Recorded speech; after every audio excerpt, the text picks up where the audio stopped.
So I'm wondering if what he's actually worried about is not them taking her to hurt her, but taking her to like To to as a figure, as an uprising. as a coup, Yeah. right? To overthrow him and put her in charge. She's Feyre Cursebreaker. Yeah, she already has an unprecedented name. Yeah, It's this never been done. this is the woman who freed us, and Yeah. you did nothing.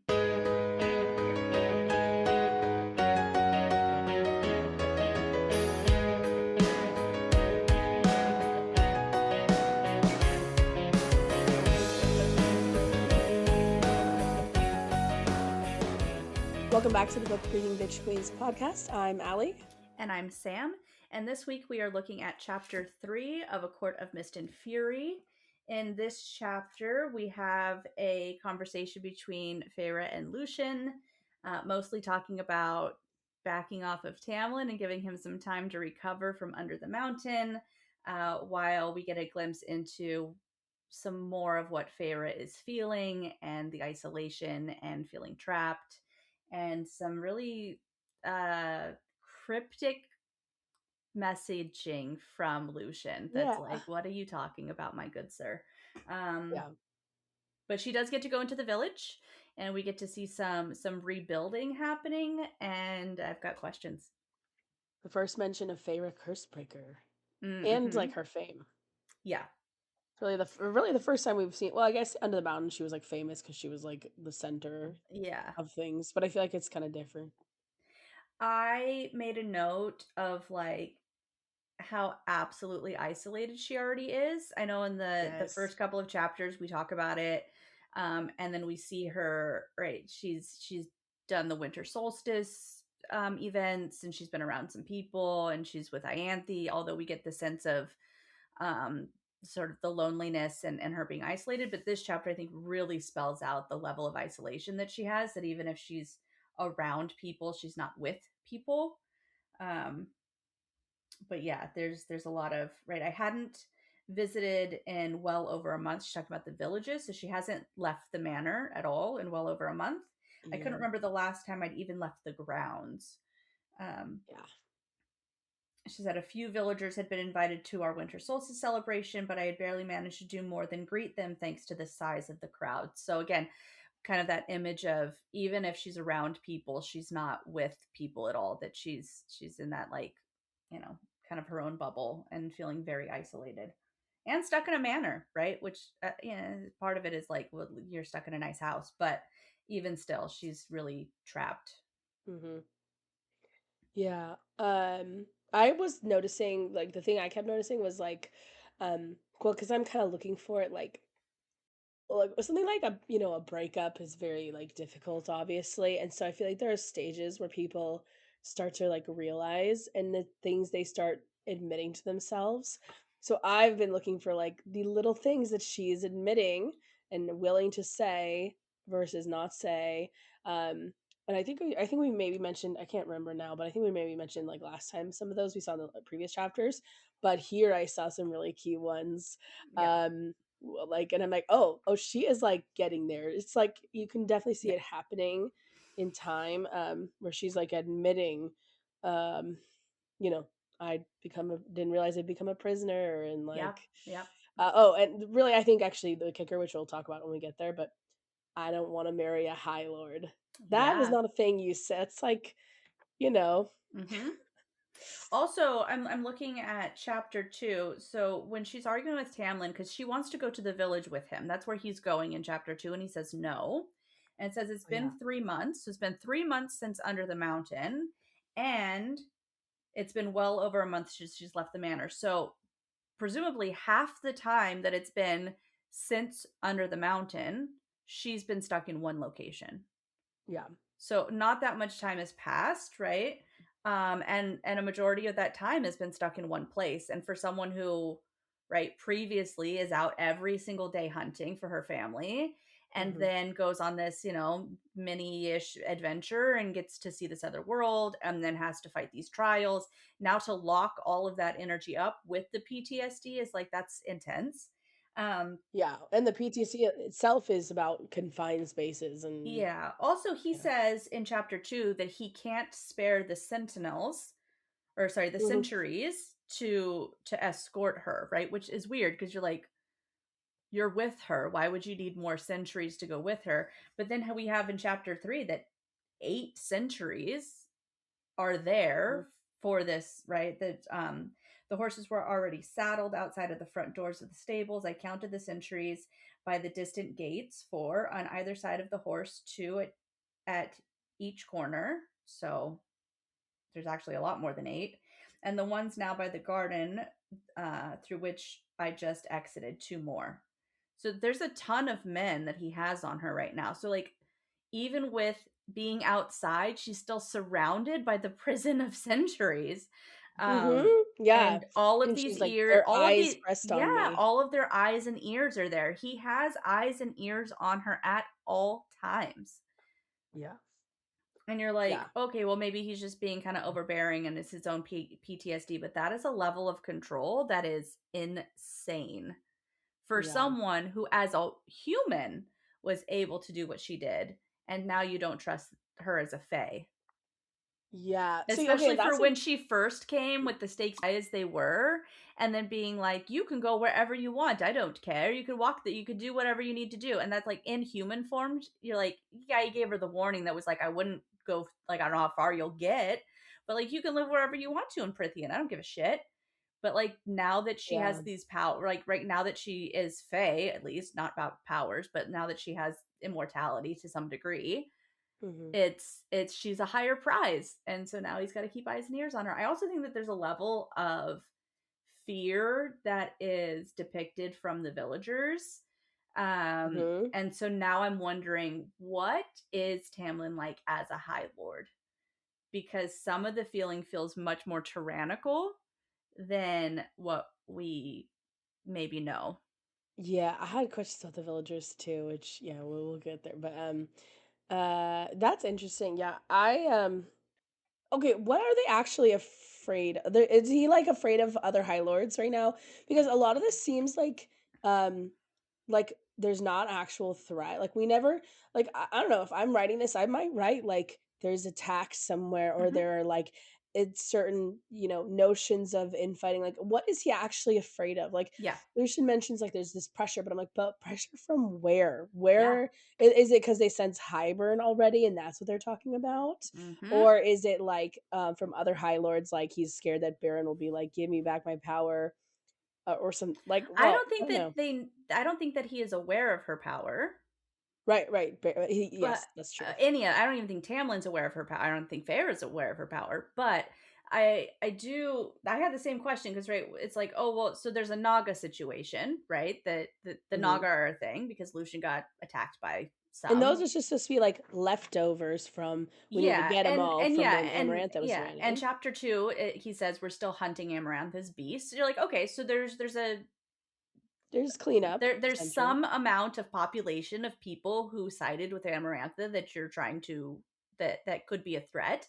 You're like, how big is that threat? Yeah. And is that who It, they're talking about? yeah, and Like, then yeah, because he's just like, he's terrified of seeing you in enemies' hands.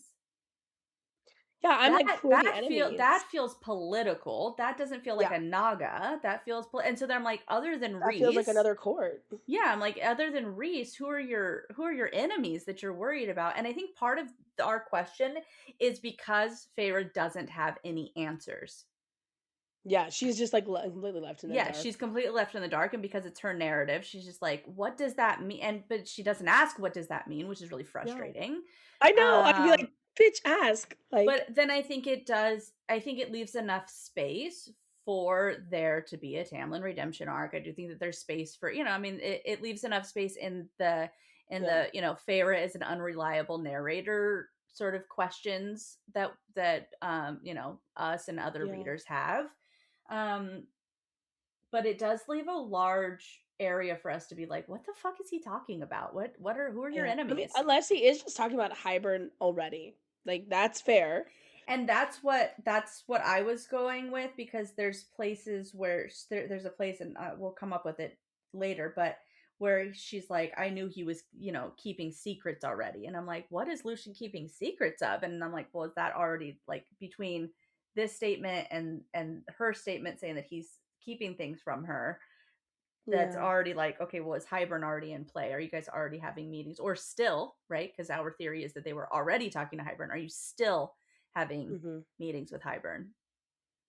Yeah, and so But yeah, the hybrid thing, yeah, maybe that's where the pressure is coming from. Because Lucian says like you don't know how much pressure he's under. I'm like, yeah. who is putting pressure? Because also, actually, even if other High Lords for some reason wanted to like steal Feyre or like Hmm. take her, like they think she's super, they think she's super powerful, so they're like, we're gonna take her or something. Like they're probably not gonna just kill her, maybe I guess, but I don't know, like, but um Also, then like, so then it like becomes who this. is So, this? so like, is civil war the question then? And then so then that means that you have to have a tighter hold on your own people, and law and order needs to be And what they're you're.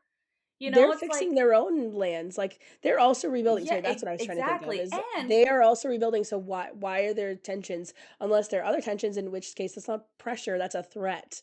So I'm just like, you don't this it sounds like it's political pressure, but they are doing other all their I own shit. also really want to know what is the devastation level of each court post Amarantha, because it feels like that the spring court didn't get hit all that hard.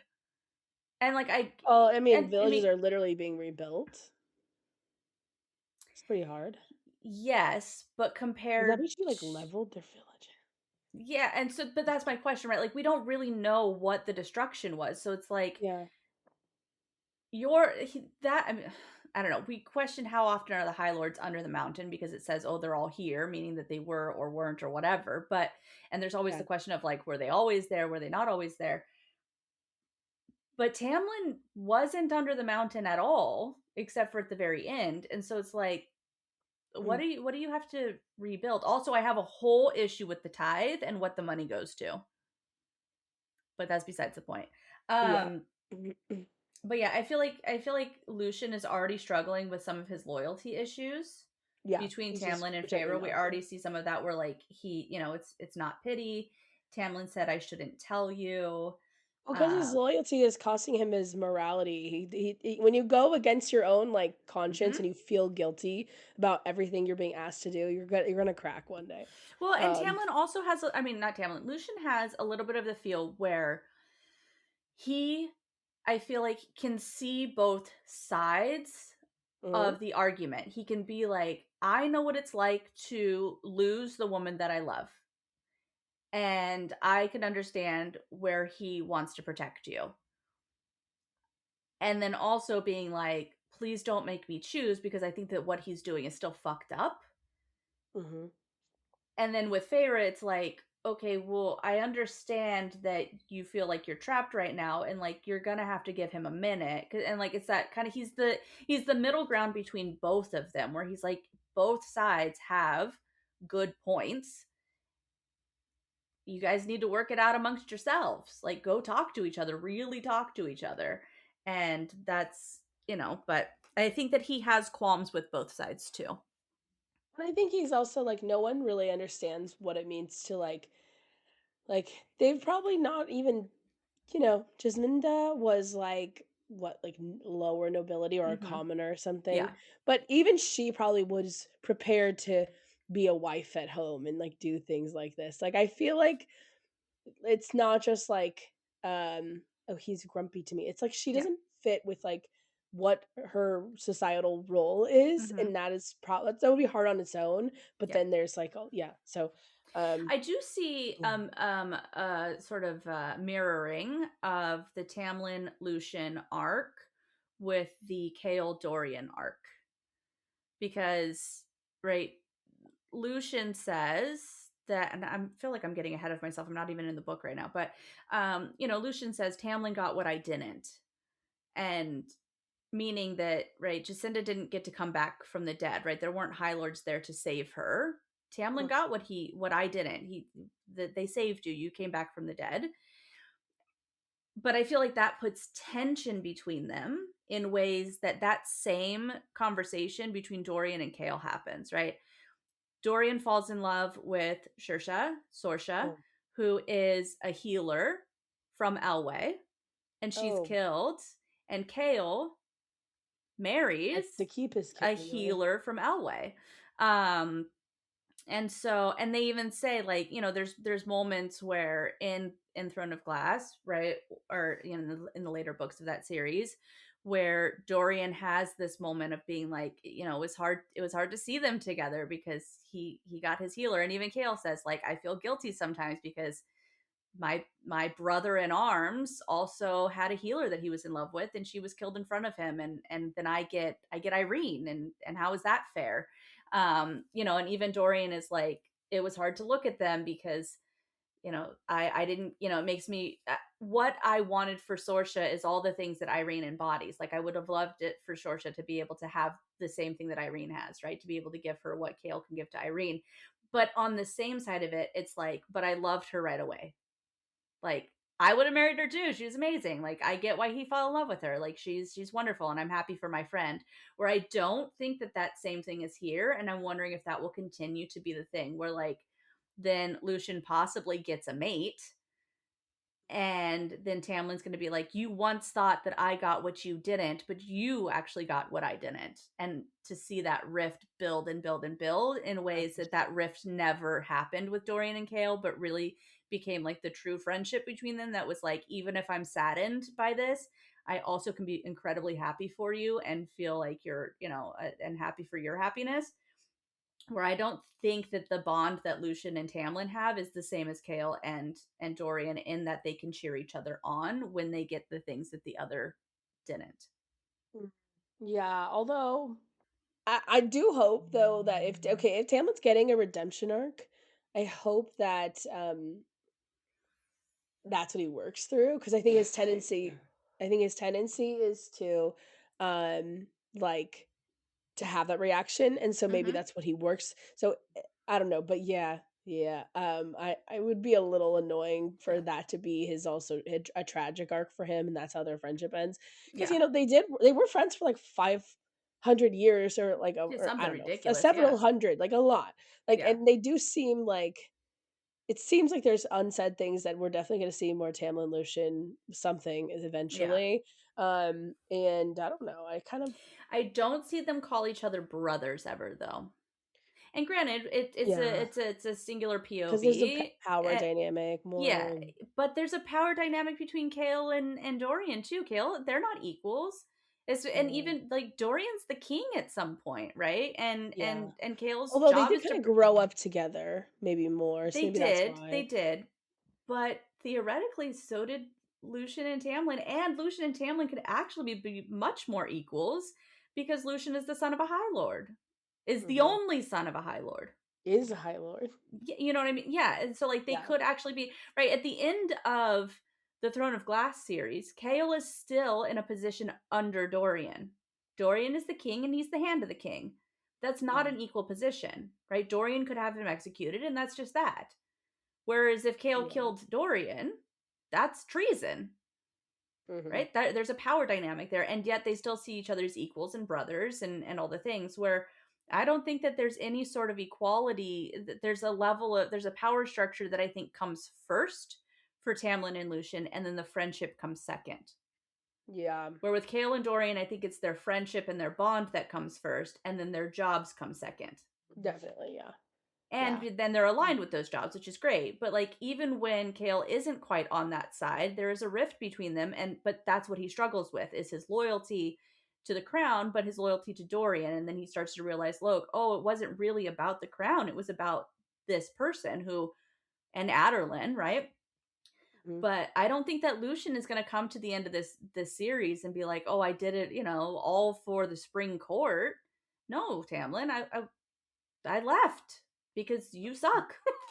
And you are making poor choices, and Yeah. that's, and you can blame it on me finding a mate bond or not. But and so it becomes an interesting thing, because then you're like, well, so then if he's this spy for Tamlin, they haven't established, like, I think that's why it's questionable for him to be a spy for Tamlin, because I don't see enough evidence of their friendship familial bond surpassing their hierarchical situation.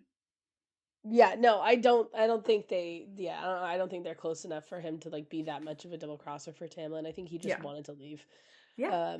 And, Because I think we're and already seeing some of that that resignation here, right? Where he's like, please don't, because he doesn't say like, Feyre, this is your role. This is, I mean, he does, but before he says, please don't make me choose. That's something Yeah. that tells me that there's space for him to choose. Mhm. Nobody says, don't make me choose if it's easy for them to choose. Yeah, You would seriously. just say, Feyre, this is the way it is.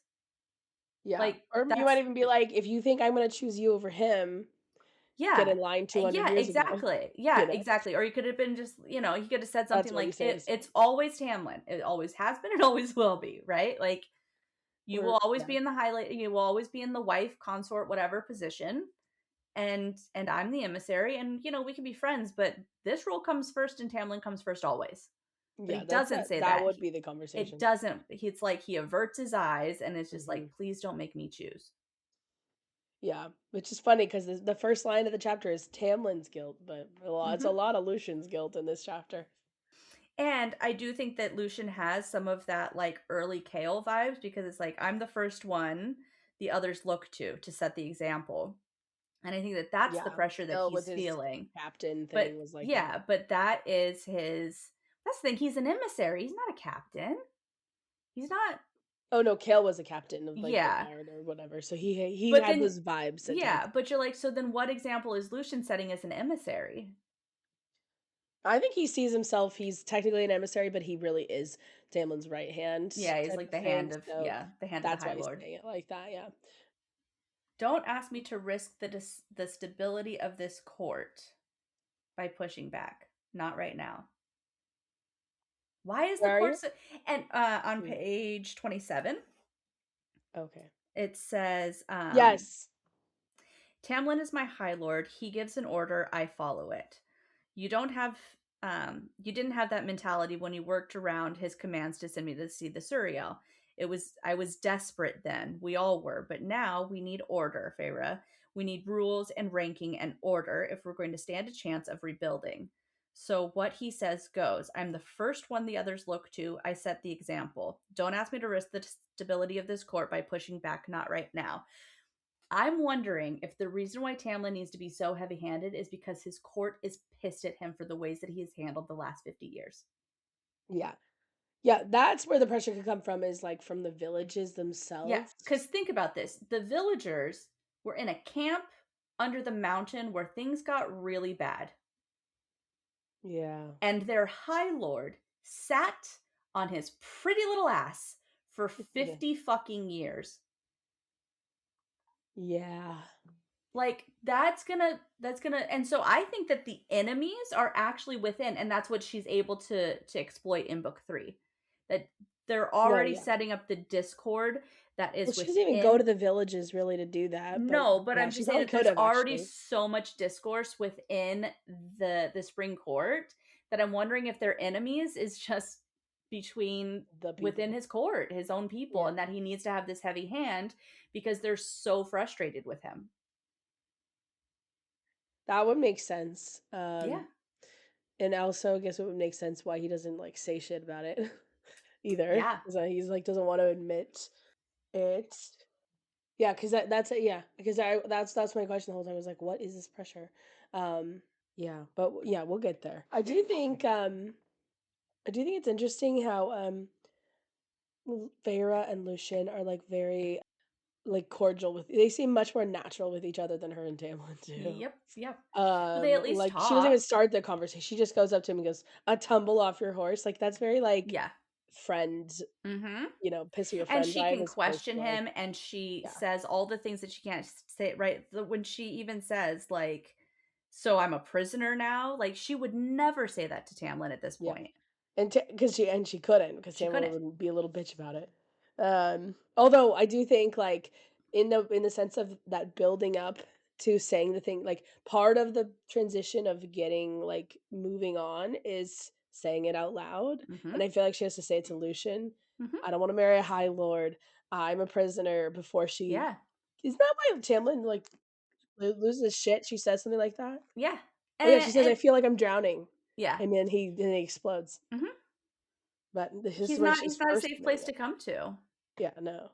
Yeah, she can't say, That's "I why don't she want." can say it in a moment of rage because it's what she really thinks and she's slowly Mhm. admitting it, but it's gonna And there's act a as a part really of that is control. natural, right? Like when you're really upset with your spouse or your person and like you kind of need to talk it out with a friend or a confidant first, right? At least from a woman's side of things, right? Like there's times that I have arguments with my husband and I text a friend and I'm like, "Hey, am I being an asshole about this?" right? And or how do I breathe, or sometimes I'm the sounding board for other friends who are like, "This is this thing going on and I don't know how to like breach this conversation with my person." And so there is a part that's just kind of like it's not an indictment. It happens, right? You're like, I Yeah, have to have this big it's a natural conversation way of things, with yeah. someone who I really care about and I don't know how to do it. So I'm going to go to somebody I trust.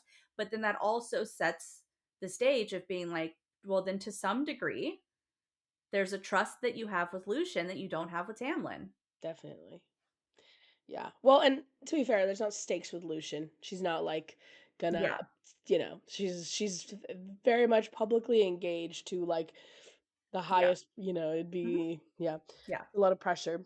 Um and which also, kind of makes sense why there's so many like guards around because she's like, a royal person or whatever, but yeah, it seems a bit much. Like the villagers aren't going to kill her. The high lords of other courts are gonna build their own shit. Maybe Hybern, I guess, but I'm still like, "What?" Maybe Amarantha's Nagas, I guess. That, or, and this is fucked up, right? So we already have this conversation where she's like, "Will they call me High Lady?" And he establishes very sternly, "That's No, not because ever he's going to quelling. happen. There never has been. There never will be. That's not who you are." And now we know that there's possibly some discourse within his own court. So I'm wondering if what he's actually worried about is not them taking her to hurt her, but taking her to like To to as a figure, as an uprising. as a coup, Yeah. right? To That's overthrow him and interesting. put her in charge. She's Feyre Cursebreaker.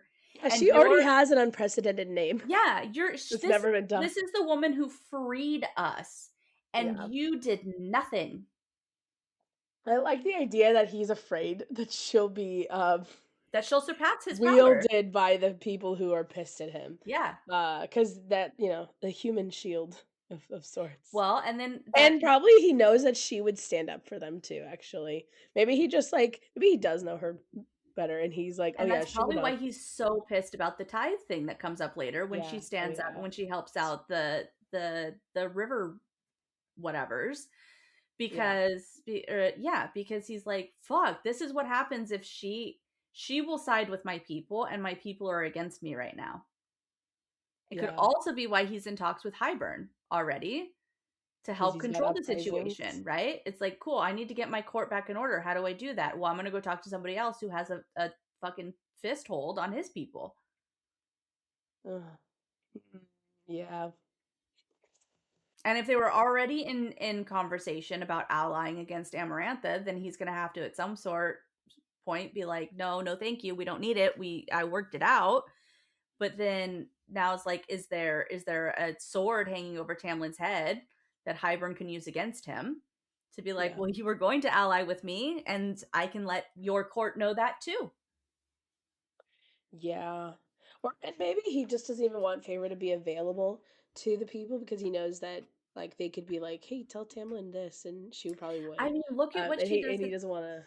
Yeah. I think a lot of it is the fear of what she's capable of as being someone that people love. Because look what happens Yeah. in book 3, how easily she tears his court apart. Although, okay, if this is like really the thing is that the pressure is coming, okay, part of me thinks that the pressure, SJM was like, I don't know what it is. I'll just say that. Or even maybe it's in his head and he's Mhm. just crazy. That would fit too. Yeah. But I do kind of feel like maybe it's not actually from the people, only because she doesn't utilize the villagers or Hmm. anything at Hmm. all. It's an entirely, now I Yeah. guess maybe part of it's because she's probably not like allowed to go out somewhere.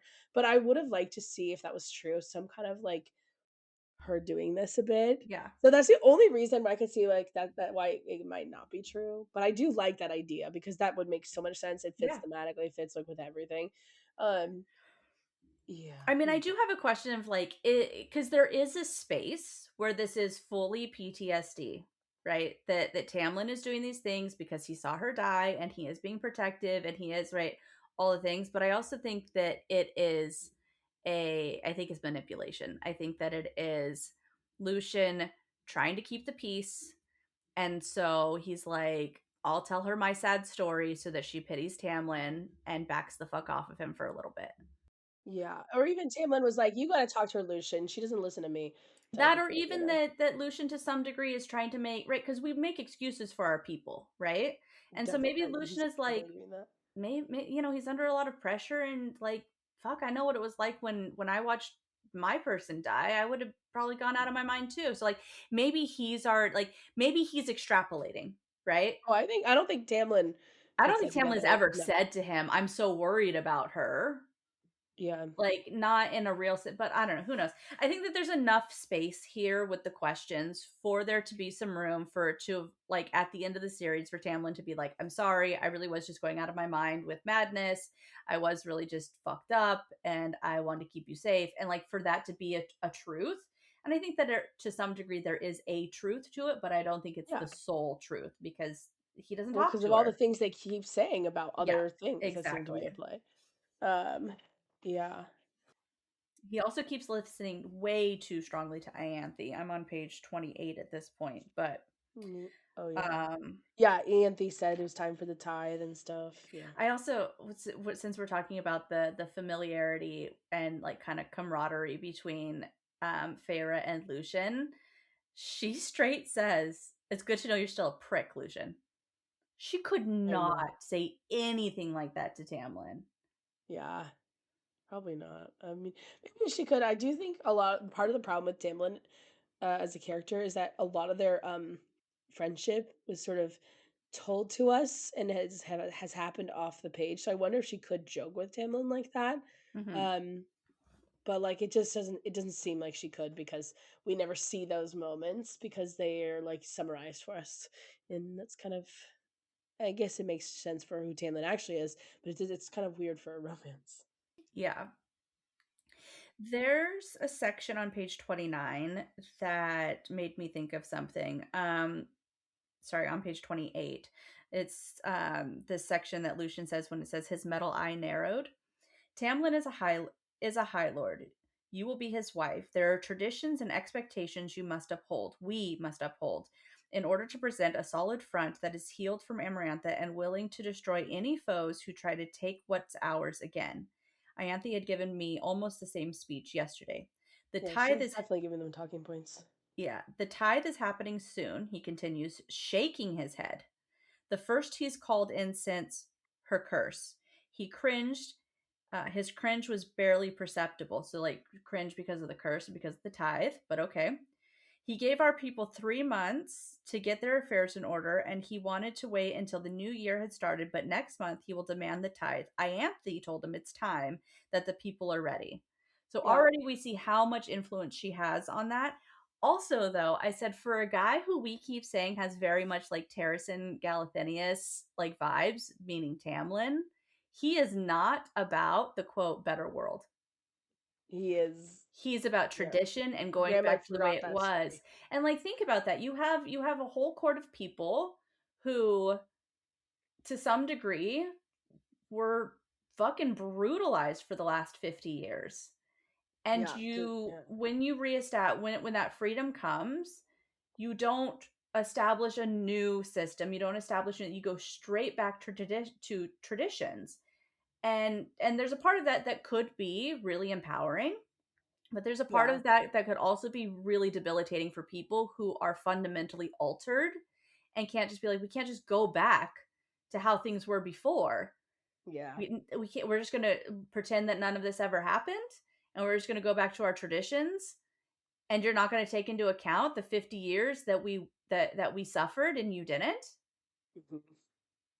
Yeah, And also it's Ianthe who's pushing this. The people he wanted to wait till the new year, and she's like, it's ready. They're ready. It's fine. They're fine. yeah, Your court is rebuilding and you're asking them to pay a tithe? They're literally rebuilding their homes. It's been 3 months, and when you go back into the village, the only thing that's built is a well and a tavern, and you want them to pay a tithe? They have yeah, no home. They're living in tents. yeah. I do wonder why. Lucian's like telling on her. He's like, Anthe told him it's time. Like, Yeah. why does she have so much say and power? Doesn't make any sense. Like, but you could tell she is giving them talking points, and she has. Yeah. I bet you that she was like, "Oh, Feyre wants to do this," and she's like, "You can't let that happen. You need to present." I bet you the talking points are from Ianthe or Tamlin and Ianthe. Yeah. I don't know, because Tamlin is very much about aesthetics as well. But like, Yeah. it's weird that Feyre notes Ianthe gave me the same speech yesterday. Yep. That's people who Mhm. have been Yeah. talking together about how to pull something together. Yeah, the people who run Um, this court are not Feyre and Lucian. The people who run the court are Tamlin and Ianthe. yeah, yeah, And that for someone who hates Ianthe, she still has pull over Lucian. yeah. She still has power over what he says to Feyre because he could very well be like, even though that she said it was time and I disagree, he doesn't say anything against her other and like even when she says like, Yeah. has she set her sights on you? He just like grimaces and walks away. He won't speak ill of Ianthe yet. Or maybe he is like arguing with Anthe and Tamlin about it, but he's for Feyre, he's doing a united front Yeah. with them too. Um I will say also going back to page 26, um why it's not she says that there's pity in his eyes when he like looks away. Well, she no, okay, sorry. He says, "I didn't lie. I did fall off my horse." She's like such a fairy way of lying. And then she asks him why, and Lucian's not going to talk. And then she asks him why again, and then he looks at her with pity. And then Mm-hmm. he says it's not pity. Um, Tamlin said I shouldn't tell you. but like, what is that look? Just like I don't know. Something about it struck me. I Just the think way it's it's drawn out. already his guilt from hiding Just things from guilt. her. Yeah. And I think that that's what that is. And that's his admittance right there. It's like, I don't feel pity for you. Tamlin said I shouldn't tell you. And that's where he's struggling with his loyalty because a Naga attacks him. He goes back to Tamlin, says, the Naga are out. They attacked me. And Tamlin goes, don't tell Feyre about it. Just tell her you fell off your horse. And so then Lucian's probably like, we're just going to keep her in the dark about this. We're not going to tell her that this is still a thing. He's like, don't worry about it. I got to keep a united front. Blah, blah, blah. She doesn't need to know. She needs to feel safe. She needs to be okay. I just need her to be okay. Blah, blah, blah, blah, blah. And so then that's Mhm. probably what it is that he feels it's not pity, it's guilt in his eyes. Because she's like, why wouldn't you tell me that this happened? And he's just like, because Tamlin told me not to. And isn't it Tamlin who tells? How does she know it was a Naga? Where is she? Yeah, I think It's in chapter 2. maybe it's Ianthe who tells her. Hmm. Oh, yeah, it is Tamlin. On page 11, he says she says the words are up and he says some slipped in before the words were repaired. Lucian hunted down 5 Naga yesterday, and then she looks at Lucian. Mm-hmm. It's funny that Tamlin's like, you gotta not tell her, and then he just like lets it out. It's probably because he wants to be the one who controls the narrative. Yeah. Because he doesn't say, Uh, he said, Lucian hunted down 5 Naga yesterday. He doesn't yeah. say, the Naga Attacked. attacked our borders yesterday. Yeah. He does say they slipped in, but right, he's downplaying it all right. Yeah. Some of them slipped in. He had to hunt. He had to hunt these things. The power is in. They were being creepy and doing something wrong by slipping in, right, sneaking into their land, and Uh-huh. that him and Lucian are the strong ones, and they hunted them down. Whereas, Yeah. right, then he Yeah. was like, I technically did fall off my horse after one of them tackled me off of her. That's not him hunting them down. That's an attack. Yeah. Um, yeah, I just thought that was interesting. I think Like, it's a level of control too. I think it's about like Tamlin wants to tell her what he wants to tell her when he wants to tell her. And he doesn't want anyone else saying I anything think to her Tamlin is outside. I just like that. think it's Like just an he's just aspect of controlling. he's just like, always he's a high lord. He's been like this his whole life. Mhm. He's the kid who's never been told no, who gets what he wants all the time. Yeah. So like I think that literally is also part of it. Also I want to know There's a bunch of places already where, the guard's eyes pressed on me. Um, there's a lot of trapped language when she says my too tight I force a steady breath to fill my too tight lungs.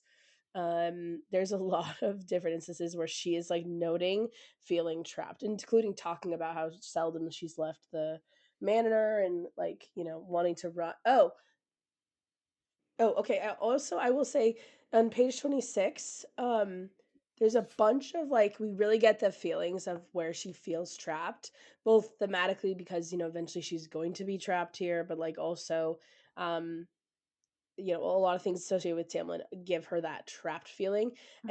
and so she spends like all this time talking about rooms where she does and doesn't feel trapped, and the stables where the walls didn't feel too permanent, whereas versus the kitchens were bad. So I feel like yeah, she's had it's just because some interesting evidence for like she's had too much time to fucking think about all this. She is like so bored. She's like got it down to a science. There's Uh, also so many places in the manor that she feels trapped. yes, The kitchens, the study, the study, the like, long and list. the long list of places I could and couldn't endure at the manor, ranked Mhm. precisely by how much they made my body lock up in sweat. Yeah. What do you think her room feels like? You think her room is one of those places, right? That's why she fucking vomits every night. Maybe, yeah. Yeah, true. Maybe she just fucking And one of the reasons why she loves the House of Wind so much, right? That's where she goes, or not the House of Wind, when she first goes to the yeah, palace on top of whatever, because she wakes up and like the windows are Moonlight open, Palace. right? That there's this like it kind of feels like an air, it's like it's open. Yeah. There's big windows, there's air blowing through. The room is big. She's in there by herself, I but think it's like open air at in yeah. certain places. Yeah. She is like very much feeling trapped constantly. It's really heavy-handed. I'll also say, right before that pity thing, actually, she says, "Can we walk instead?" And he's like, "It's 3 miles. I want to," and she's like, "I want to see if I can do it." This is the first, isn't? I think it's the first moment where she's asking to try out her power. No, because they had a conversation about her training to fight or something. Yeah. Yeah, but anyway, it's one of those other instances where she's like, "Let me see." Yeah, she's not even trying to try out powers, she's just trying to try out a Fey body. She's like and so, like, Oh, now good. she's even trapped in her body because they won't Yeah, let her get energy out. She can't go into a number of places in the manor, she can't do anything, she's trapped in this big building, but she's even trapped in this new body that she doesn't know how to use, she doesn't know what it's capable of. yeah, but it is probably just like Yeah, her. it's just Fey strength. Yeah. Yeah, Oh, yeah. And also even some resentment towards spring, which is very interesting from a girl who just a year ago was like desperate for a metaphorical and literal spring because she was dying and starving in the winter. yeah. Spring, as always, was in full bloom. Yeah. As always, just felt like it felt tired. Like, Yeah, she's exhausted, yeah, she's it's over it. it's in full Yeah, bloom. the Great. last line of this chapter has that same sort of feeling too, where she's just like, Yes. "I'm in a Well, and that's fucking" much more direct too. This is yeah, like a but just like, little "Great, I different. live in a paradise. It's exhausting." The unending yawn or whatever she says. Yeah, yeah, It's fucking yeah. But yeah, and also the conversation about order and doing a unified front, just also Tamlin's two things. She's the trapping imagery and also the um. Just the only thing he cares about is aesthetics and his power and his image and like yeah, yeah yeah. I think we've already talked about this line a little bit, but just how like I think this is crazy that she says this out loud. The I know exactly how much pressure he endures, and I didn't realize I'd become a prisoner. Um, I don't know that she knows how much pressure he endures because he's hiding it from her. yep, But that is that one of those lines that she's saying it out loud, and yeah, it catches him off guard very much. But I just think it's really interesting. Um, Although the part about, like, isn't that what all human women wish for? To be taken care of? It is interesting how, like, I think Lucian's kinda just saying that and, like, he knows it's gonna piss her off maybe. yeah. Do you think he's saying this generally? Because she goes, "I'm glad you're still a prick," like you were saying before, but, like, does he really think that? Or is he just being like, "Just be happy, you're better off," like is he just frustrated with her, or does he really think that she wants that? That, or I mean, maybe he's making fun of the fact that she's not human anymore. Maybe that's why she's upset. Think about it, she's not a human, right? I have a human heart, but I'm strapped in a fey body, blah blah blah. But like, Yeah. she's not human anymore. He's like, isn't that what all human women wish for? A handsome fairy lord to wed and shower them with riches for the rest of their lives. And that's why she gets pissed because, like, not only is it a poor image of human women, Mhm. but also she's not a human woman anymore. So maybe that's what he's asking. Like, isn't that what you wanted last year? This is what you wanted. Didn't you just want a Fey Lord to love you and shower you with riches? But now that you're Fey, you think that you get more? Mm. It just doesn't, I don't know, it's I guess, yeah. Or it speaks to that he does really just think like she's still human. He's not acknowledging the change. Mm. I wasn't even thinking of the human part of it, it's just, like, seems like she's a person, Yeah, you but know? he doesn't say, isn't that what all females want? Yeah, true. He says, isn't that what all human women want? Yeah. And so like I feel like it's a much bigger dig here because it's like speaking to that's you would have been completely happy with that before you knew about the mountain. Isn't that what you wanted then? Just for some Fey Lord to come and whisk you off your feet Okay, and so you're shower not you with. saying that he literally is asking her, why aren't you happy with this?" He's just telling her she should be happy with it. Yeah. Okay, okay. Because I was like, it doesn't seem like he see, that would seem like something some random guard would say is like, "Yeah, you have everything you want. What's your problem?" Yeah. Um, okay, but yes, and then, we get more talk about we gotta uphold the That or tradition, he's people gotta pointing still out that she fund. doesn't understand because we're like because like his next comment after that is like he's a high lord, like this is what we do, there's traditions to uphold. And so maybe he's pointing out like the reason why you feel like this is because you're not a human anymore, right? All human women just want a high lord to shower them with presents, and pointing out that she's not human anymore and that she's fey, but then being like, cool, so now that you've just acknowledged that you're not that because you're not anymore, now you need to learn that we have traditions, and if you're going to be part of us, this is what we do. Yeah. And so Although it's not like she can I think opt he's out. putting in her yeah, but that's what I think he's putting in her face, like you don't get to want more just because you are different. This is what we Yeah. do. And that maybe you should Yeah. just use that human heart of yours and just be happy with what you're getting. Yeah. Which is funny because, yeah, I guess I always give Lucian more credit than that, but It does feel gaslighty as he fuck is though. he's probably forcing himself to go along with it, and so Yeah. he's like, "This is what I gotta say." Um, okay, so, yeah, the tithe. Okay. Some classic, like, I'd say a little bit more of a natural entrance for some fucking exposition, Yeah. So, which I do think is the way to do exposition is to be like, I could punch him because he knew I didn't know, and then she tells him, so it's like, yeah. but it's still like I can still see through it. Yeah. So what So, were you thinking? twice a year, usually around summer and winter solstices, each so this happens twice now, we know. Mhm. Each member of the spring court, whether they're high fae or lesser fae, must pay a tithe depending upon their income and status. It's how we keep the estate running, how we pay for things like centuries and food and servants. In exchange, Tamlin protects them, rules them, helps them when he can. The money that the taxes, right? That's what this is. This is a tax because they're Yeah. required to pay it. The taxes that the people in the spring court pay go to Tamlin's manor and Tamlin's staff, Mhm. which if the sentries are also protecting all of Springcourt, perhaps we can say, cool, a portion of the taxes goes to a military budget. That makes Mhm. sense. That's for the people. But a large majority or a portion of those taxes goes to his house and his servants.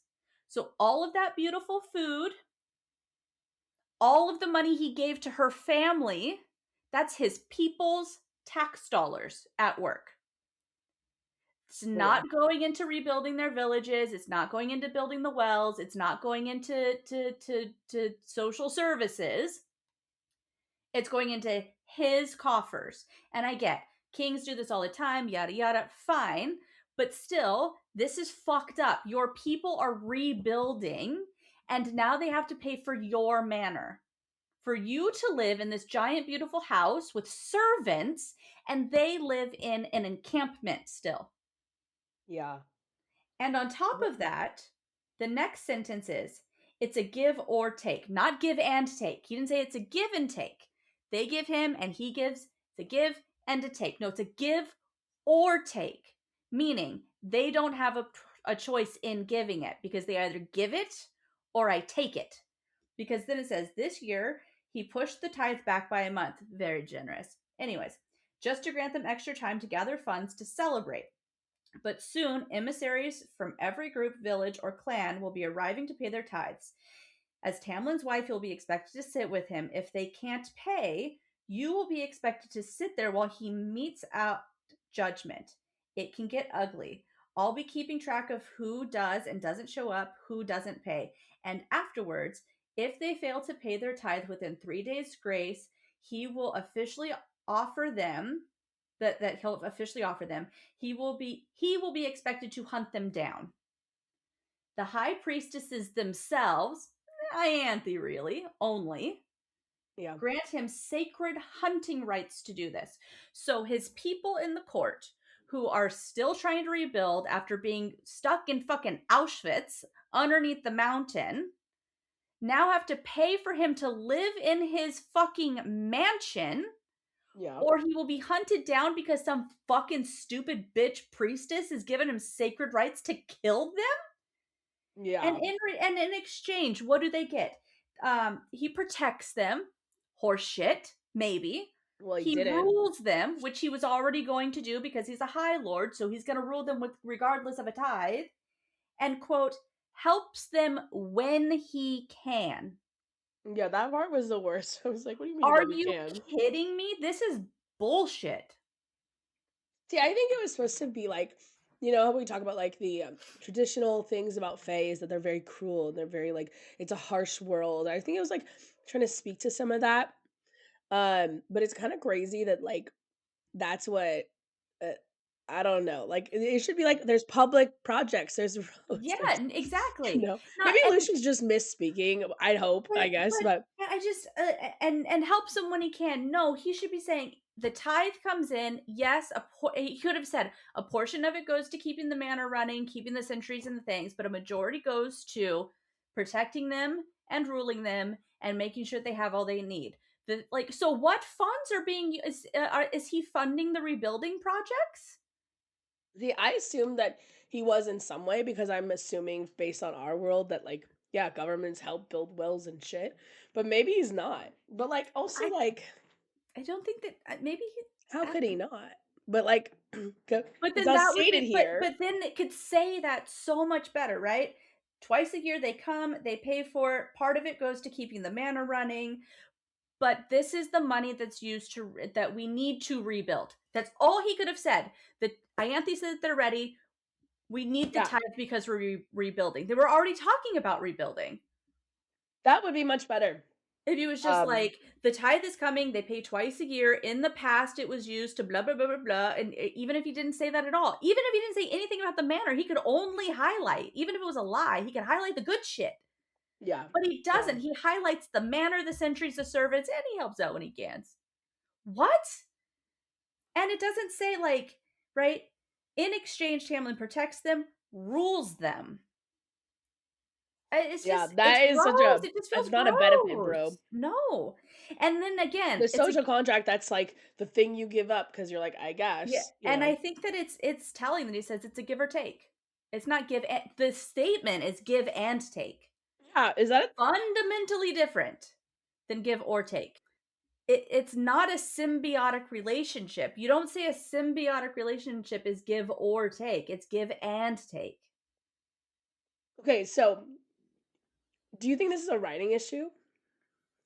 Like, do you think that she just thought like, do you think she thought that like that much about saying give or take? Or and do you think that do you think she meant to make this system sound so unfair? Like, or I don't know, is it like she didn't know really the nitty-gritty of how statecraft should be, like, or is it But like, that's the I thing, don't she's know. already written all of most of Throne, I mean, not all of Throne, but she's already written portions of Throne of Glass that has really, really intense political structures. But with administrative stuff like this? Yeah, there's already administrative stuff. Hmm. Yeah, because it does seem like a very interesting, like the give or take is very funny to I me. think it's supposed to sound as awful as it is because this is the book that she leaves him in. That's fair. Okay. I was just kind of like, is this Like there's really no intentional? like this is the book that she becomes mated with Reese, right? And so it's not like this is, in 6 books she finds Reese and now we're being like, did she think about this? Because this sounds real bad here. I think that this is intentional, that she's trying to set up like this is a fucked up system. I Mhm. think that Lucian is trying to sugarcoat it, but I think that he's sugarcoating it really poorly. Yeah. That's so interesting. It could also be though that Lucian isn't like that Lucian is trying to sugarcoat it, but he's not doing his best job because he disagrees with it. Well, we don't really have a reason to believe that he does disagree with it, but No. also, what the fuck is a sacred hunting right to hunt down people? Like, just fucking establish a bankruptcy system, Yeah. or like Yeah. give some people like people. That is a great industry. People love Yeah. that shit. Yep. Like I don't know, like it's weird that there's no such thing as debt in this society. Yep. Um, That also, like, that what the is this options are you pay. sacredness? Yeah, yeah, yeah, yeah, exactly. I think that that's supposed to be part of the hypocrisy in it though, because he does say, right, he could have said the high priestesses themselves grant him the sacred hunting rights. No, This is he a says the Ianthe. sacred hunter, the sacred priestesses themselves, Ianthe. So it's Yeah. not that it's just her. She's pulling these strings. She's saying, Tamlin, they're ready for the tithe. You need to do the tithe. You need to do the thing. Da da da da da. Get your power. Get your Mm. power. Get your power. Get your power. I have blessed you with the sacred rights. She is probably like, we need to squeeze the people to put them in their place. Yes. That is probably what Yeah, she's absolutely. thinking. She's a power hungry, greedy bitch. So of course she's She gonna be is. like, you need to rule with an iron fist. The people need to see a united front. They need to see that you are their high lord. Um, yeah, this whole thing just feels. I think part of this is supposed to show the sort of the misconceptions of the courts, right? That spring court is supposed to look, it's a spring court. It's always blooming. It's always blossoming. It's a wonderful paradise. It's this place where you can always be happy and safe and blah blah blah and all these, and now we have freedoms and Not people are coming everything. back and we're rebuilding and all this stuff. But in the underbelly of it, I guess, and maybe not so much the underbelly if his own people are realizing this, it's contentious, there's pressures, there's things, and there's this tide that seems wildly fucking predatory towards his own court, right? Tamlin feels like a predator in a number of ways, and yet we have the night court, which has its own issues with the court of nightmares, right? I'm not saying that it is a court without flaws. It is, but Mhm. it is the court that has all of the imagery of that court is corruption and tyranny, when in reality that's not what's happening. Whereas this court has all of the imagery of a united front and peace, when in reality it's tyrannical. And so I Yeah. think that because we're constantly talking about, especially in the first book, that like the day and night, the opposites of Tamlin and Rhysand, I think that that also pulls into the opposites of their courts, where they look like one thing but they are another. Hmm. Hmm. Yeah, that's interesting. I didn't really think that hard about like what the tide was offering. I was just like, because you know what, I went like, okay, exposition. I tuned out a little bit. It's funny, but yeah, it's a story and is gonna read that much better than Yeah. most people. I do find on page 29, a little bit down, I'm sure that there's stuff that you have before that, but um No, just cooped up is okay. another one of those moments. That's kind of it. After she says, I don't want to marry a high lord, I just want to marry him. One doesn't exist without the other. He is what he is. He will always, always seek to protect you, whether you like it or not. Talk to him, really talk to him, right? Whatever. Um, don't ask me to pick. He's kind of, right, definitely puts it out there. Like, don't ask me to pick between the two of you.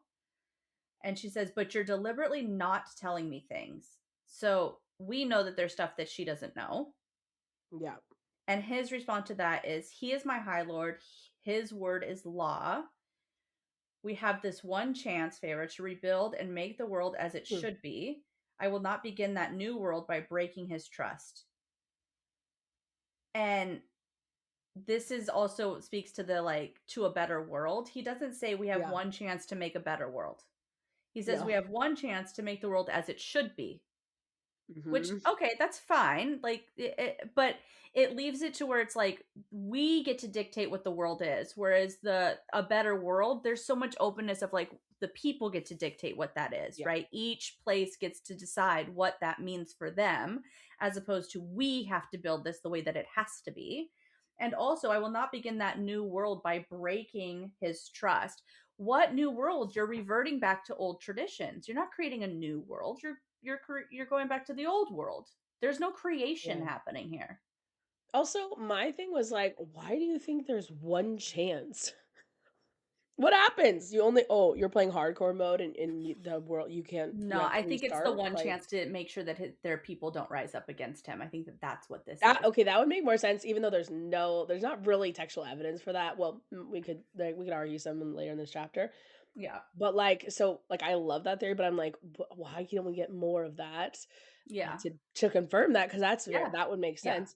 But I just think anyone who says stuff like that, it's just classic, like, raising the stakes to make things seem scary, to make people do what you want them to do, Mhm. like, there's not one chance. You're eternal beings, deal with it, like I also coming from someone who interrupts you all the time, I really wish she didn't interrupt this sentence.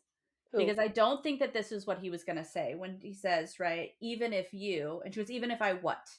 Yeah, I was like, "What the fuck?" I think, right? Because I mean, one way to have this dialogue go would be like, don't ask me to pick. You're not telling me things. He's my high lord. We have this one chance. Even if you're right, Feyre, even if I agree with you, even if to some degree I think I disagree with Tamlin, I think that there could have been some space where he said that, but she interrupts and says, even if I what? And then he realizes what he was going to say, and he goes, we're going Going pathos emotional now. appeal. We're Yeah. going pathos with it now because she's not listening to the logic argument anymore. We're going to start going with the sympathetic argument now. Yeah. It really feels like that. I was thinking, like, even if you have to suffer, even if you are in pain, and then he realized that sounds bad. Yeah, but Like, I think that he was going to say something else, and she goes and like her challenging and him being like, "Fuck, I almost either sided with her or she's not listening to the logic of this. I'm gonna pull at the heartstrings. She can't argue with loss, yeah, right? and Because she doesn't. It works. and then she backs down, right? Mhm. But yeah, I wrote like a bunch of options for the even if you. Mm-hmm. Um, yeah, I feel like it's like even if you suffer, even if you don't like it, even if you're unhappy, Yeah, it's like, but it's like, bro, yeah. Even if you disagree with him, even if I disagree with him, he's the High Lord. He is law. Get with the program. And then realize, yeah, and maybe he was just like, um, right, maybe he wasn't going to admit, like, even if you're right, but like, maybe he was like, even if you disagree, yeah, even if you feel like it's wrong, right? He's my high lord. He's the law. We have this one chance, even if you don't agree with that. And her being like, even if I what, right?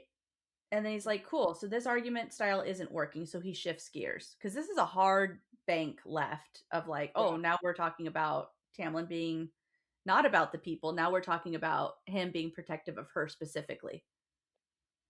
yeah. I also think there's a case that Lucian's not really that calculated, and that is really what he tells himself about why he's going to support Tamlin Mhm. because it's like this. But Yeah. yeah, or it might be like unintentionally calculating and stuff. Um, I will also say, sorry, above that actually. Um, okay, He says, "So give him time, Feyre," Lucian said. "Let's get through the First of all, let's get through the wedding." Is not Yeah. how you wanna be talking about your wedding. Yeah. Um, and then, then the tithe and the months, and then we can see about the rest. It's always, like, putting off your needs until, Yeah. some unnamed time. But then he goes and then she says, "I've given him time. I can't stay cooped up in the house forever." He knows that. He doesn't say it, but he knows it. The solution talking. Trust me. "Trust me, you Trust will me. forgive him if his family's own slaughter keeps him from being so liberal with your safety. He's lost those he cares for too many times. We all have." Are we saying that this is he's being like this because his family died? Mhm. I was kind of surprised by that. I was like, I don't know. Or did they die because he wasn't there? Is that what he like thinks? I mean, they died because they went out and killed Rhysand's whole family. Yeah, this is manipulative as fuck. His family's slaughter? Yeah, No, that was I mean, sure, but it was retaliatory because they had already slaughtered Rhysand. but yeah, I was just surprised that he utilized that like that.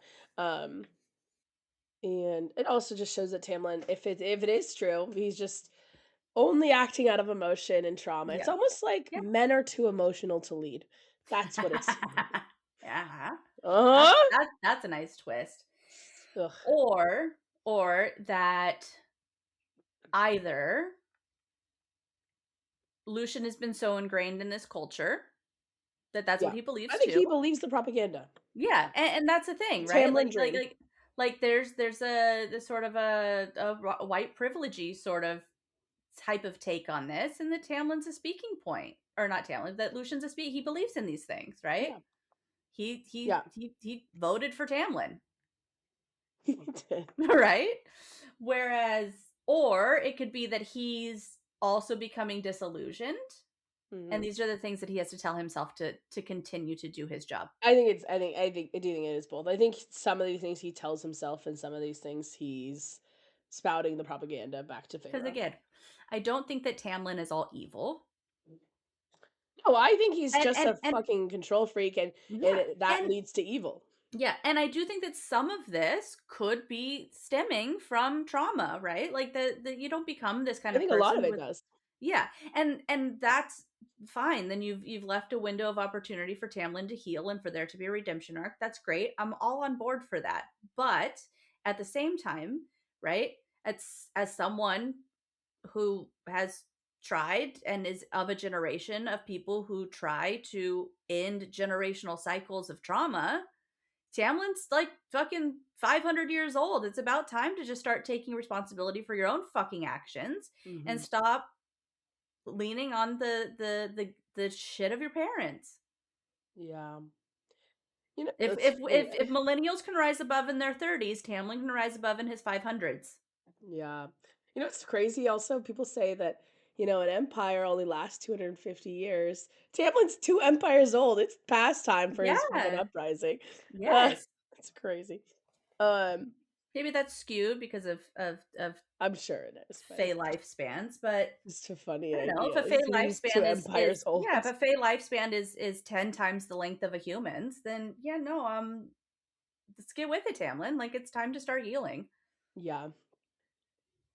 Yeah. Okay, and all but I will say, the other line that the lines that I was like, the most, like, the I don't wanna marry a High Lord, that's a crazy thing to say out loud. Yeah. Like, yeah, these are the cracks. We're really seeing the cracks, I think. I will also say what Lucian says about Tamlin and like, at the end of the story, Tamlin got what I didn't. Mhm. We all heard your neck break, but you got to come back, and I doubt he will ever forget that sound either, and he will do everything in his power to protect you from that danger again, even if it means keeping secrets, even if it means sticking to rules you don't like. In this, he will not bend, so don't ask him to, not yet. And to me, that would seem like a red flag to me because it's saying someone saying we do not go by morals. We go by whatever means necessary to secure the package, which always seems, especially in like literature, obviously in real life too, but like in literature I'm like, okay, this is a um a slippery slope starting of like, oh, we'll do anything that we have Yep. to keep you. That sounds like the start of that sounds like the start of Also, losing her. it was her neck that broke. We're not acknowledging her struggle or her pain or her death. Yeah, Everything is about Tamlin. He everything is about heard your Tamlin. neck break. He will never forget that. She felt Bitch, her neck bitch, break. it was my neck that broke. I died. And Yeah, that's again uh, and again, right? When she says things, he's like, I just need you to be all right. So she can't feel her feelings because it doesn't matter. yeah. He just wants her to be okay. What happened to her happened to Tamlin. That's what they keep telling her. Your suffering is Tamlin's suffering. It's not about her pain or her Yeah, struggle. yeah. It is. Yeah, I think it's very clear throughout that Tamlin does not really see women or at least Feyre as like real Yeah.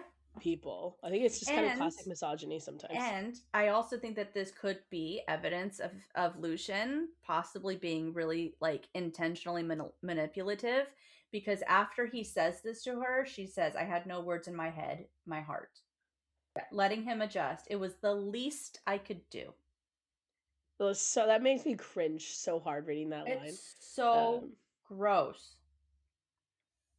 Like, you have already admitted to shredding you literally have said, I shredded my soul for him in his court. I can give him time to adjust, though. It's the least I can do. You it's said the your least I can do part is soul, so cringy. yes, you said your soul has been shattered and shredded because of this man, and you still need to give him time to get over it? Come on, Farah. Yeah. Yeah, and that does end the conversation. Then we get to the village. Someone's whispering Farah Cursebreaker already. Yeah. I do also know she feels like she feels out of place. I feel like also part of feeling like trapped or feeling like a prisoner. Also, it's like you feel like you're not at home. You feel out of place, Yeah. and so being feeling an outsider feels like another aspect of that. And yeah, the first mention of Feyre Cursebreaker. Also, the she doesn't feel like she has escaped from where she was before Tamlin, right? Sometimes the normalcy of Prithia and the utter similarities between it and Mortal Land still surprise me. I might as well have been in my own village back home. Much nicer, newer village, but the layout, the focal points all the same. My village, Yeah. home, not Prithia, not Springcourt, home. I felt just as much as an outsider when Lucian and I rode into the heart of chaos and everyone paused their laboring or selling or milling to look about at me. But yeah, like I feel like your dad told you to leave and find a better and to go to a better place, find a better life. And then at some point when you have your first kiss with Tamlin or whatever, you're like, this is a better world. It's a better world, blah, blah, blah, blah, blah. And now that you're actually seeing what that world is, you're like, I might as well just be back in my village. Yeah, Nicer, newer, sure, but it's all the same. it's funny. And like the mundanity of humanity, she feels even as a fae in this court. And Yeah. feels extra because now she knows that that mundanity can go on for 1,000 years. Yep, it's just everything she's always known, but extra long. It's Um, everything she's ever known with new restrictions. She feels more restricted now than she did poor and starving, yeah. and feels Yeah. like an outsider. Why do you think she's pulling down why is she grateful for long sleeves? What does that mean? Oh, because of her tattoo. Right. Okay. Okay. Um and okay, did you think the scene was weird when they come to the first village in Lucian? It says loud enough for everyone to hear. Like he's like making a show of it. Yep. And yeah, I almost wonder how much of this is staged. Like on some level, are they just terrified of Tamlin and that's why they're like the debt is paid. No, we don't need any help and refuse them? Or did like Tamlin come by first and was like, listen, Feyre's a nice lady. She wants to help you guys. For her own safety, you're gonna tell her no. You're gonna say no. Yeah. Like either way, it's Yeah. tyrannical, I guess. But I thought everything about this. It feels did so feel it unnatural did and feel like weird. yeah, it did feel like Tamlin already went in and was like, I told Feyre that Feyre wants to come and help, but I think she's helped enough. And like put his foot down all fucking Yeah. craziness because they keep saying the debt is paid. What Yeah. debt? What What are they debt is talking about? paid? And so then maybe are they saying it specifically to her? The debt is paid, or are Yeah. they saying it to Tamlin's court? You know what I mean? Like to Tamlin's rule. It's weird. I thought it was really weird. I mean, maybe they are It just like feels terrified of so fucking Tamlin. staged though. Yeah, because especially it's mostly the thing that tipped me off was Lucian saying loud enough for everyone to hear. Like, why do you're not? Yeah, Or it he seems could like have he's just trying to make a show of their generosity, but why are they doing mhm, that to show mhm, that? Yeah, yeah. I don't know. Well, maybe if there is uprisings or people who are revolting, him saying, "Hey, we're here to help," is like part of that image building, or I don't That know. or maybe Tamlin went to like one dude in the village. I know there's no textual evidence for this, but maybe he goes to Hmm. one dude in the village and goes, Feyre wants to come and help. She's helped enough. So my guy's gonna come in here and he's gonna show that we're gonna try to help, and you're gonna tell them that the debt is paid. And for that, I will give you a part of the tithe. I look good, you look good, and she Yeah, doesn't have to do shit. Cause like, yeah. who knows? Does he have a Lucian in these villages? Does he have someone that he can be putting money into their He's got pockets? other people. Yeah, Well, and like he's got all the wealth of the court. It would not yeah, be hard to be like, "Do you wanna make sure that your village survives? Then you keep your mouth shut, you tell her that her debt is paid, yeah. and you move on." Because yeah, it is just Because, weird. because Lucian comes in and he's like, "We want to be of service today." And they're like, Mhm. and then they look at her with wide eyes and say the debt is paid. And then Lucian is like, "Please, sir, the effort to rebuild is a burden to share. It would be our honor." And the male's like, "The debt is paid." Yeah. What? I just am like, I don't know. It does kind of make Talon seem cartoonishly evil in like a way that I don't really think he truly is, but it is weird. Maybe he is cartoonishly evil. I don't know. Or maybe at this point, I don't know. Then maybe they do just see her as like a creepy thing. Like, oh, we shouldn't be around her. She's got hidden powers. I don't know. Maybe they're just freaked out by her. That's a given reason, I suppose. And this just It it just just seems like there's more it to it. seems so fearful. It seems like the people are afraid of Tamlin. So that Tamlin Yeah. maybe doesn't even have to come in. That maybe Yeah. Tamlin has already been putting his foot down in such hard ways that when his wife, his fiance, comes to help, they're like, "We're good. It's fine. We Yeah. got this. Don't worry We about it." know what Because Tamlin's help costs. Yeah. right? Yeah. Yeah. Interesting. Like we're already Uh, paying the tithe and doing all this work on ourselves. Like it's fine. Don't worry about it. We got it. Or I mean, I don't know. I think that it's more fabricated that because then she gets to go out for 20 minutes and now they're done. yeah, and it's Tamlin's like, I can spare 12 centuries for 20 minutes. That's fine. yeah.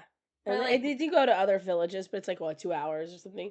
They go right home, and then it'll also get her to shut up and stop asking. mhm. That's like what he really wants to Well, and that's accomplish. what she says. Did he let you take me today so I'd stop asking to help rebuild? No, I decided to take you myself for that exact reason. So you Yeah, decided to take her so that she would stop asking yeah.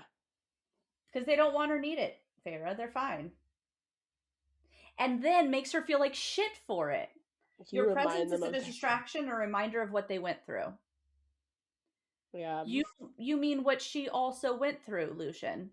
yeah. True. You're a distraction, Feyre. Your suffering distracts. It distracts from Tamlin being able to rule, and it distracts these people from being able to heal. Go back to the manor and suffer in silence. What?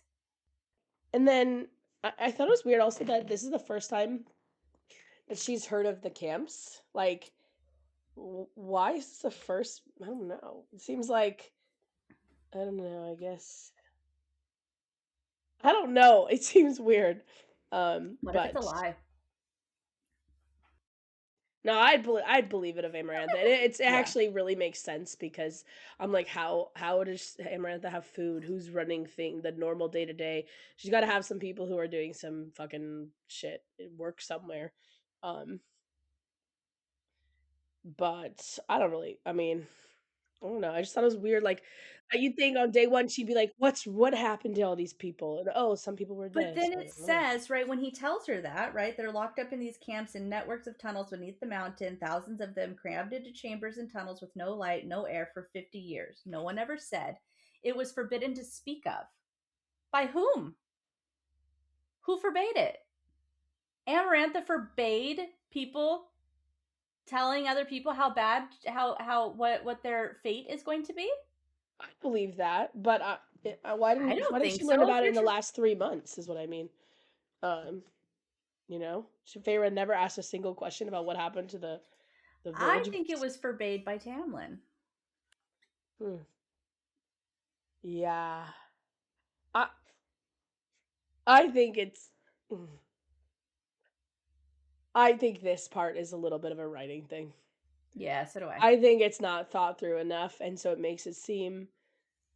Uh, mm, Yeah. it's I just just can't imagine, right?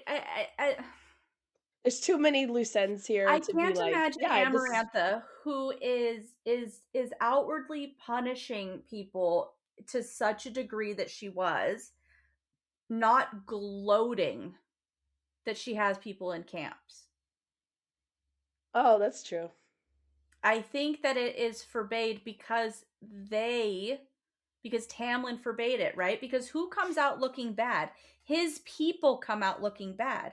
Some of them went mad, started preying on the others when Amarantha forgot to order the guards to feed them. Some formed bands and prowled the camps and did.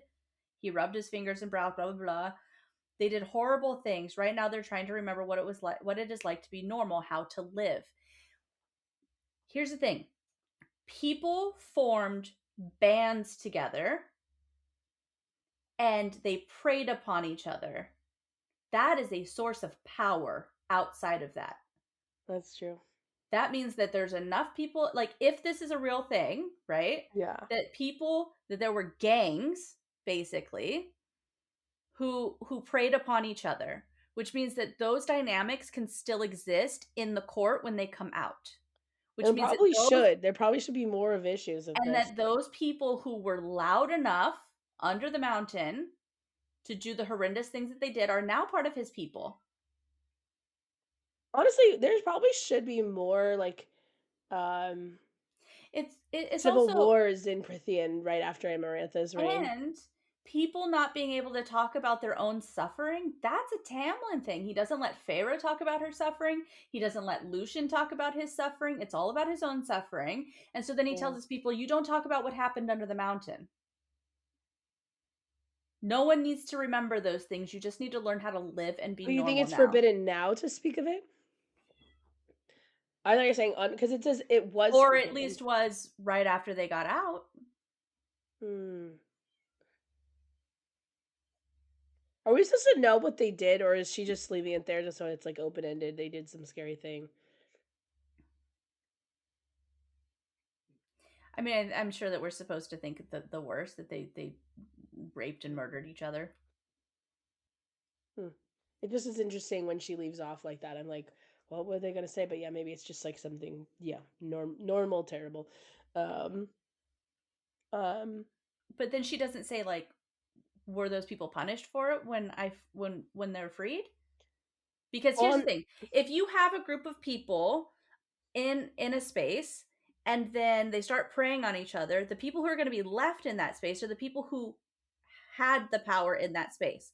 The people who survived that are not going to be the ones who were preyed upon, but the ones who were doing the preying. So the yeah. people who are going back to your court are the bad guys in that situation because that's how they survived in the encampment under the mountain. Those are now the people in your village. Hmm.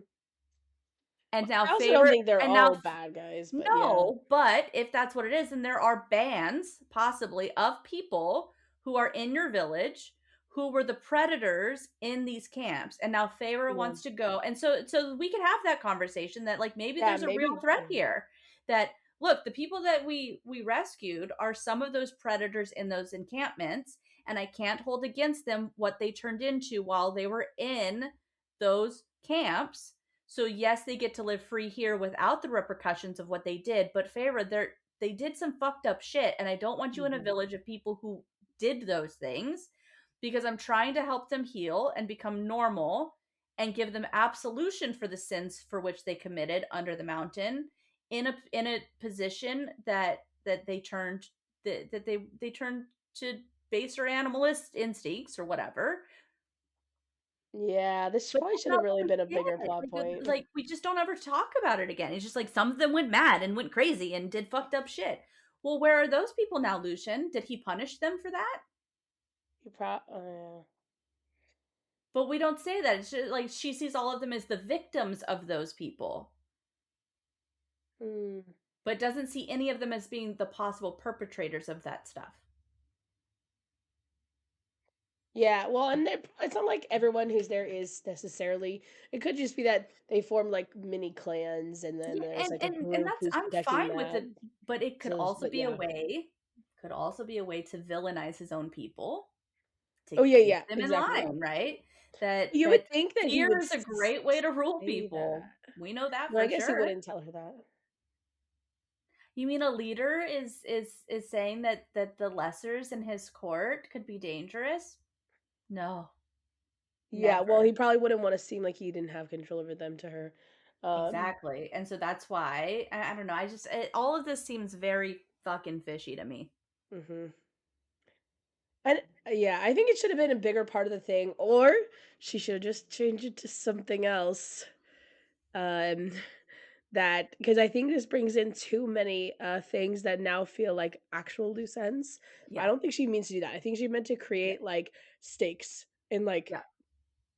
depth, and instead we who know how people how things go, Yeah. we're like, no, no, no, this should be much bigger of problems. I do Like, I do I think don't that know. like it is indicative of a sheltered young woman, does not have a higher education, not asking more questions.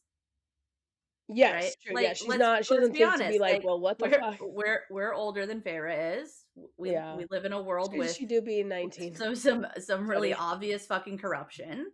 And we have higher education degrees, one of which is in history. And so like me being able to like tap into like the ways in which ruling peoples do things, I Yeah, would have a million fucking questions.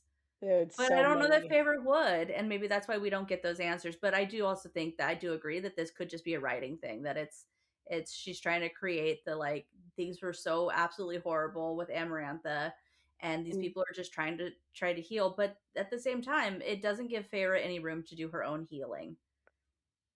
And so I think yeah, that yeah, even if there is a plot hole or if it's a writing problem, I do think it is supposed to be a subtle indictment, maybe not so subtle, but an indictment on Tamlin, that the yes, readers are supposed to already feel like there's something that's going on here, and Feyre has every right to, like, it's we're supposed to be on Feyre's side when she leaves. So she needs to show us that there's some shit going on that is worthy of her leaving. If people yeah, were really truly in love with Tamlin, then the shift to her and Reese, readers would not love that. And so I think that she's trying to set enough breadcrumbs here to be like, well, I have to make Tamlin look like maybe there's some logic to it, and there's some emotion and some trauma, and that he's not just a bad guy, but I also need to make him more of a villain, so that when I switch these characters and reveal that she has a mate, that readers are on board with this new relationship. yeah, And because in book one, we're supposed, I mean, I didn't get this vibe, but in book one, people are supposed to be like, wow, Rhysand's a fucking prick and fuck this guy and yay Tamlin. And then, the goal I of was that like that. is it, yay. And then the goal of this is supposed to flip this and be like, oh God, no, Tamlin's a prick and yay Rhysand. And so I think that it does something, I think maybe it could have been done slightly better. But I also think that there's a In this fine line. instance, I do think that there's a fine line that she has to walk to our readers are questioning and being like, wait, is like, I mean, okay, like there's okay, I get what he's saying, like, and be on the fence with her um Yeah. a little bit because she wants the readers to fall, sort of have them fall from Tamlin's grace the same way that Feyre does. Yeah.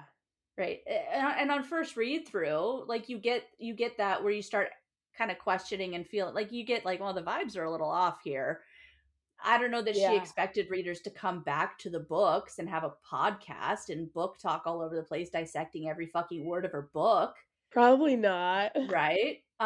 Which is like a blessing and a curse, I'm sure.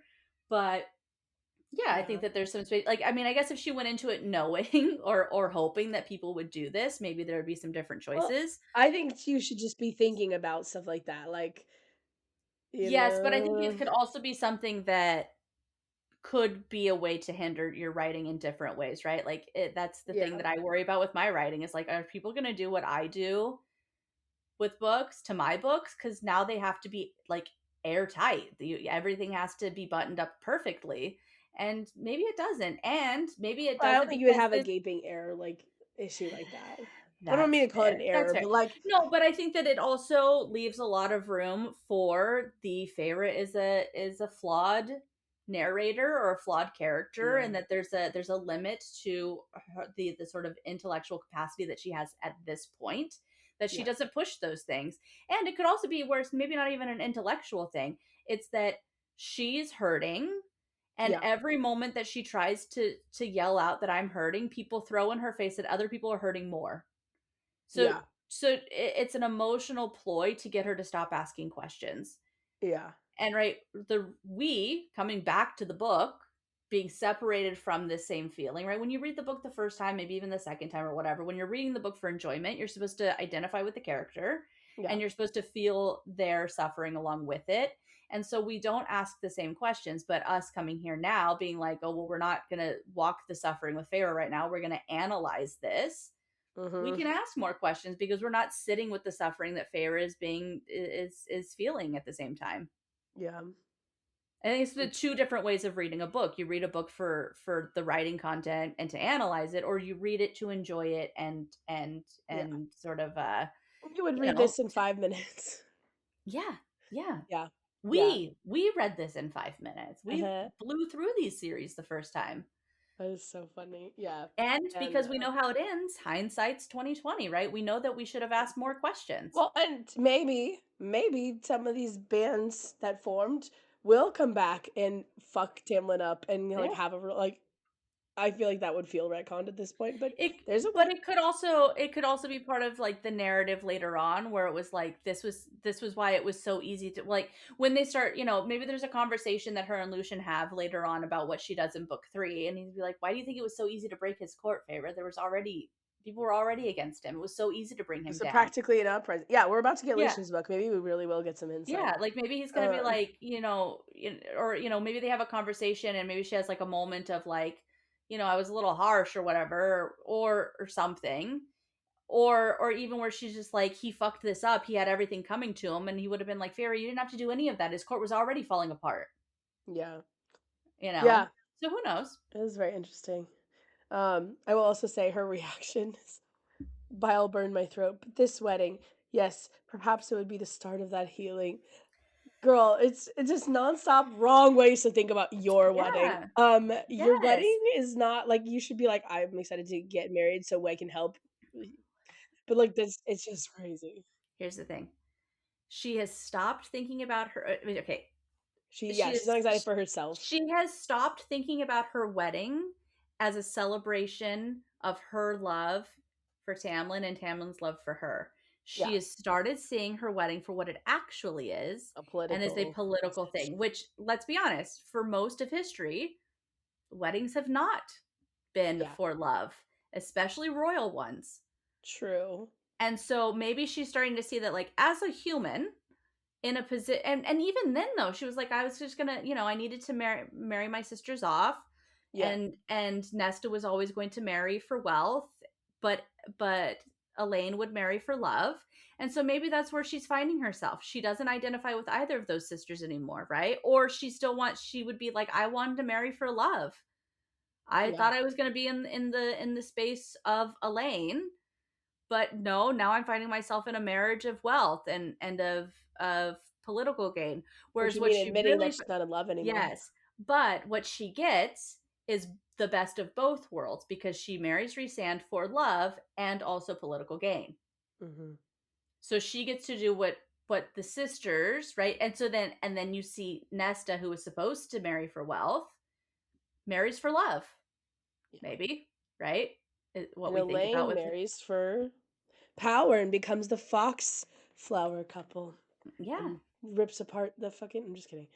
But or that Elaine becomes a high lady and Nesta does not.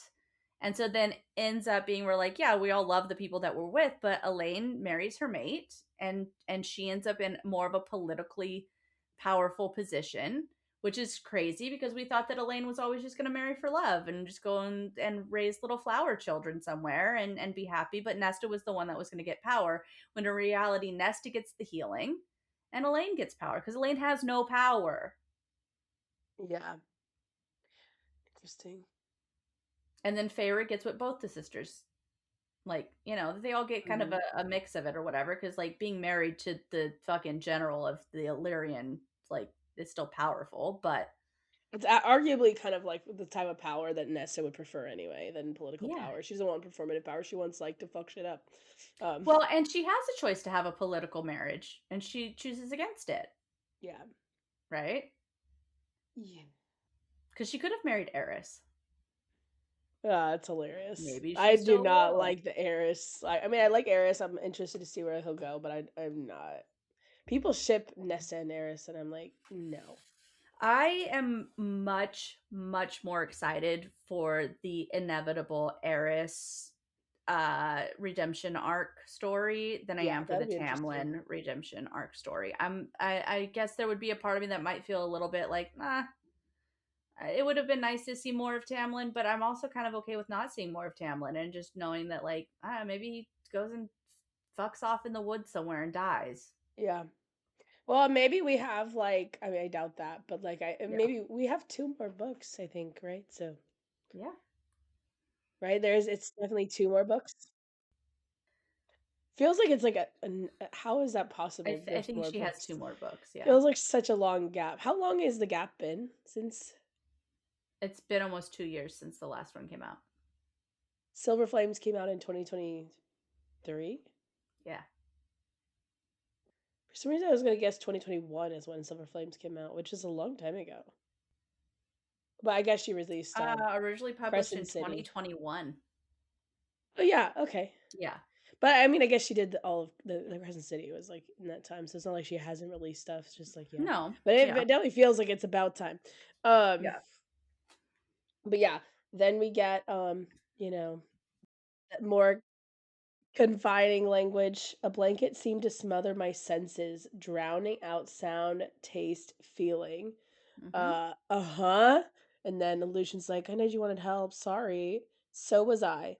The vastness of my now unending existence yawned open before me. I let it swallow me whole.